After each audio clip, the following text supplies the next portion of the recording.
Now, there's a lot of methods that are useful for list. So there's append, which is if you want to expand a list, that adds a new item to the end of the list. So let's go back to idle, and let's see what we have in let's see, we're playing with y, I think. Yeah, y is 1, 2, 3. So if we say y dot append, and let's append the number 6. So this is actually the syntax for calling a method. So we said there's an interface to objects. So y is a list, and there's an interface that has all of these, a lot of methods defined. So append is a method, so it appends 6. It doesn't return anything, but if we now look at y, it's modified the list and added a new item. So that's append. We can also insert into the middle of a list. So it inserts an item at the ith position of the list. So let's see, 0, 1, 2. So 3 is at the second position of the list. So let's say y dot insert, and we'll say insert -1. It'll really stand out. Oops. So when you do insert, you need two things. You need the position and what you're inserting. So let's do that again. So the position is 3, or yeah, we want to insert it where the 3 is, which is 4, and then a -1. And then we'll look at it, and you can see that 0, 1, 2, so 4 became what's in position minus the -1 is at 0, 1, 2, 3, 4 at position 4. So it replaced the old position. What was it for? So insert. Now pop removes and returns the last item to the list. So let's look at this list again. Y, and then we're going to say y dot pop has no parameters, and you'll notice it removes the last thing from the list and returns it. So it returns a 6. If we look at the list, it's missing the 6 now. So that's pop. There's pop I, which takes a parameter, and it pops and removes the ith item of the list. So it removes something from the middle of the list. So if we say y dot pop the second item, which is the 2, it's going to return the 2. Oh, it's going to return the number 2 item, which is actually the 3. And then when we look at the list now, the 3 will be gone, and it's closed up its area. There's sort, which will sort a list.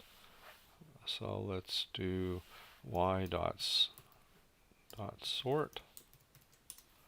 And you notice it doesn't return anything, and that's because it modifies the original list. So if we look at y now, it's sorted from smallest to largest. There's reverse, which puts it in reverse order.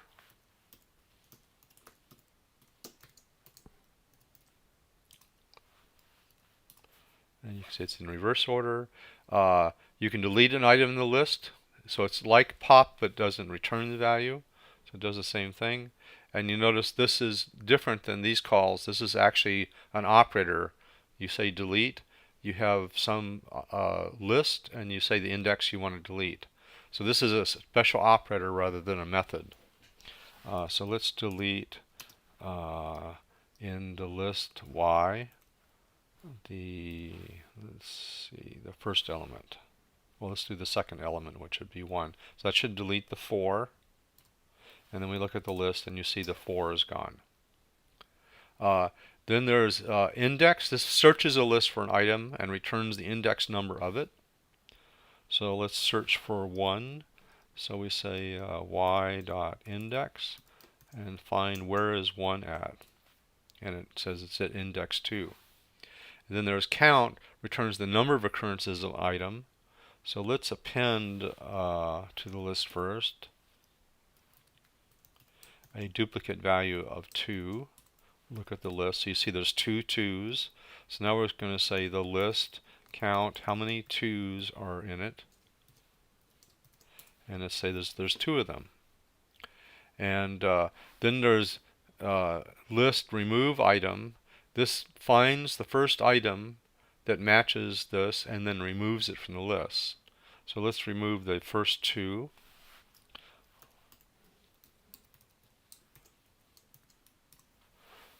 and then we'll look at it, and you can see the first two's gone, but the last two is still there.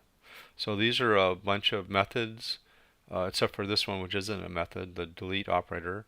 And a method works like in Java and C++. If you have an object, you say that object period and then the name of the method, and then it has parameters. So it's also like a function call, but you always specify what the object is that it's working on. So they test all these and they show you how it works here. So you can also interact in the book and run all these. And you notice here, since we're not an idle, after they do something, they print the list out again. So they do inserts or pops and they print the list. And when they pop something, since it returns a value, they print the list. So this is what you might put in your code. Now you'll see some of the methods, such as pop, return a value and also modify the list. Others, like reverse, simply modify the list with no return value. There's a name for this. Methods that do not modify the original object are called immutable methods, and objects that modify the object are called mutable. We'll get into that later. Now, the add operator, there's other methods that are very special in that almost every object you can add methods and define your own, like underscore underscore add. And these are methods that if you define them, then the plus operator will also work for that list. And this just points out that numbers are actually objects. So if you want to do the equivalent of 1 plus 2, which gives us 3, you can also do it this way. You can say parentheses 1, which makes an object, refer to it as an object, and then you say underscore underscore add. So we're calling the method for the integer object, and we'll pass it a 2, and it does the same thing. And it's in fact, when we get into designing our own classes, we're going to design a fraction class. We're going to define our own method that's underscore underscore add underscore underscore, and it will end up making our object be able to use the plus operator.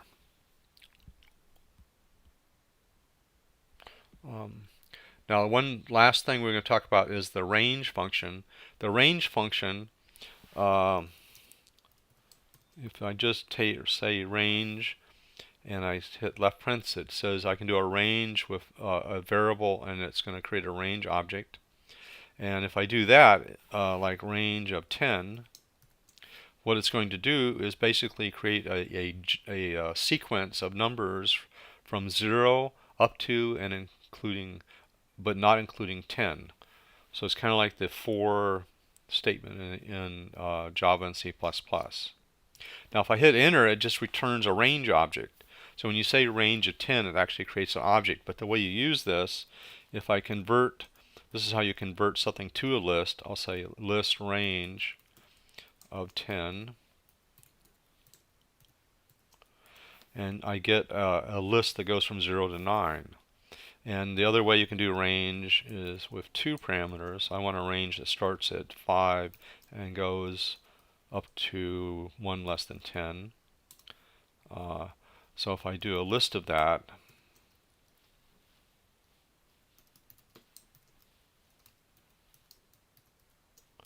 you'll see it starts at 5 and goes up to 9.